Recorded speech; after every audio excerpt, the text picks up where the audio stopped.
There's a trend in society at the moment. Youth today are incredibly skilled with language and playful with language. They can express themselves in 140 characters, in a 6-second video, in a single image with a filter. And this is great.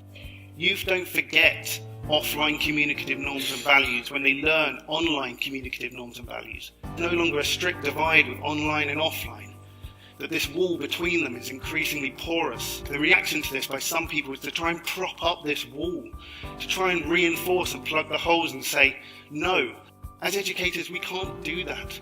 We can pull it down. We can say, how can we use social media to address decade-old problems in education? Google defines social media as websites and applications that enable users to create and share content or to participate in social networking. This definition includes platforms such as Skype, Flickr, Instagram, Facebook, Snapchat, Google+, LinkedIn, Pinterest, Twitter, YouTube, and Kidblog. As digital tools and social media become more and more ubiquitous within our daily lives, it is only natural that they are also infiltrating our classrooms. Currently, there is a disconnect between the writing platforms and processes being used in the classroom and those of which are being used in the home environments of students. Many students are writing and connecting on social media platforms on a regular basis at home, yet similar platforms are not often being used in school settings.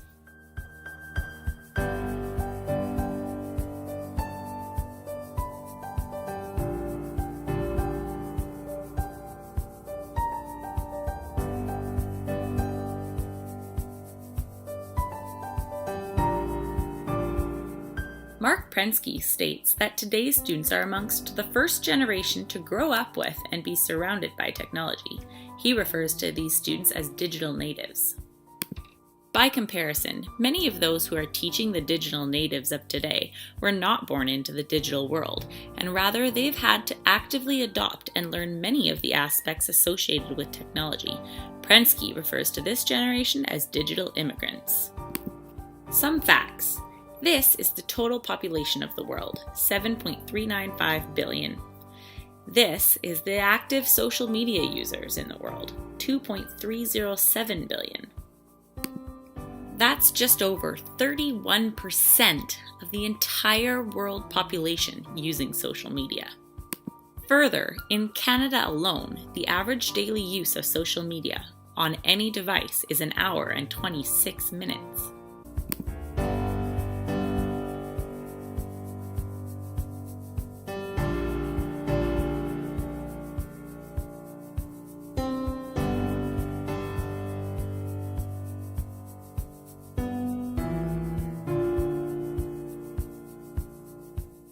We should be encouraging these skills.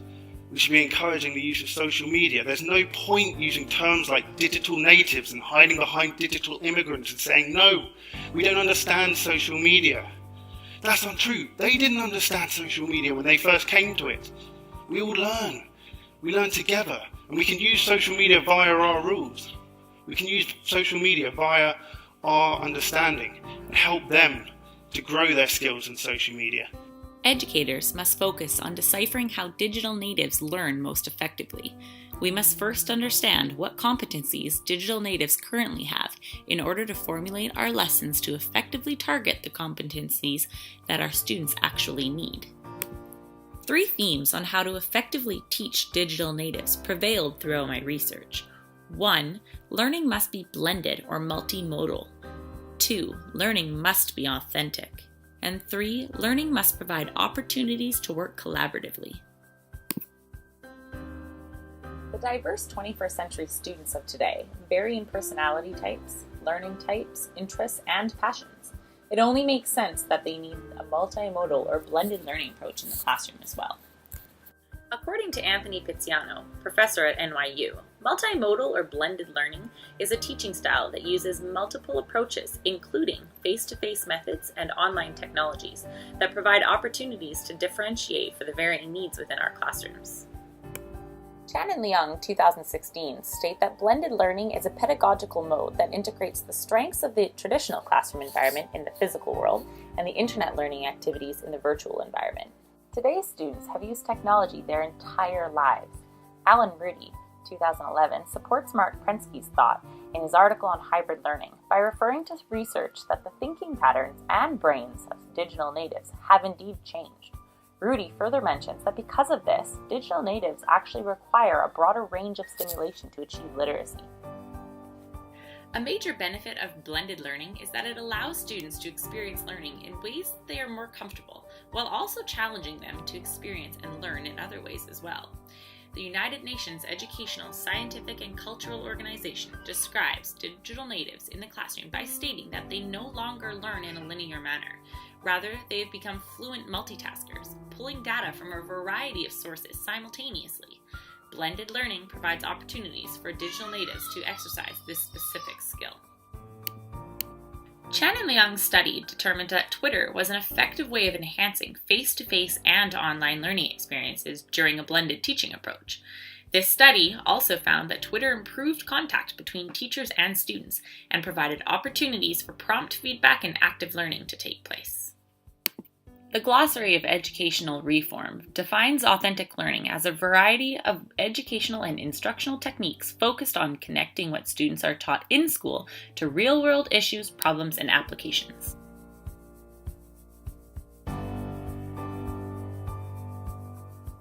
Studies involving authentic learning approaches show that students are more likely to be engaged while simultaneously being motivated to learn new concepts and skills.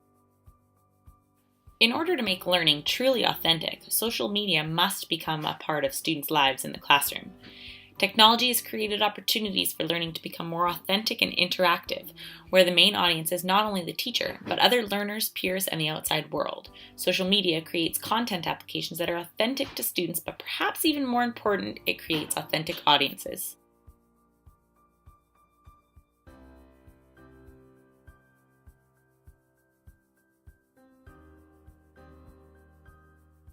The digital age has brought with it a significant cultural shift from the emphasis for authorship based on individuality and originality to works created through collaboration. This is an example of a UBC MET program wiki, which provides a platform where students can include written work, images, and hyperlinks, all while modifying the content currently there through the addition, deletion, or substitution of any portions that they want. The end product is a collaborative work of art, robust in real-life examples and information. Further, digital tools expose students to a world where they can apply their skills and knowledge to create collaborative products that have the ability to reach authentic audiences and communities. We act and interact differently based on the audiences we're talking to. He suggested that with different audiences, we would present ourselves differently. And that's what I wanted to do in my research. I wanted to understand what it meant for our identity to present 140 characters, but also what it meant to send a 6-second video on Vine or an image that deletes itself after 24 hours. To briefly sum up my research, I found that young people could adeptly navigate online spaces, that they could present identity effectively in a number of different sites. They created a way of saying, I see you, I understand you, I get that reference, I like the things that you like. Blogging is a platform that develops and nourishes a community of writers where unique collaborations and relationships blossom. McGrail and Davis's 2011 qualitative case study provided support that the collaborative framework and the comments feature on online blogs helped student bloggers become mindful of the fact that their written work had the ability to reach an audience other than their teacher. Students ultimately became more mindful and connected to their audience, while also taking ownership of their role in their new community. Kiampa 2014 discusses how authorship on media, such as a blog, side by side with authentic audiences, motivates students to use metacognitive and reflective processes more often and more effectively while completing, editing, and reflecting on their work.